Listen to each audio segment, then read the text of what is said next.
In this video, I'm going to show you how to find cheap flights to anywhere using Google Flights. Start by searching for Google Flights in your browser and click the first link to open the website. Once you're on the homepage, choose whether you're booking a round trip or a one-way flight. Then, in the destination field, click and select the Anywhere option. This tells Google Flights to show you travel options to various destinations globally. After selecting Anywhere, click the Explore button. You can also click the date box and either select a specific month or choose the All option to see flights for the next 6 months.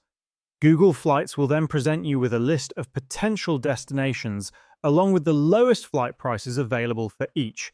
This allows you to compare prices easily and find the most affordable option. For more control, click on the All Filters button. Scroll down to set a custom price range, and the search results will be refined to show only those flights that fall within your budget. By doing this, you can explore a wide variety of destinations without overspending. This is how you can efficiently find cheap flights to anywhere using Google Flights.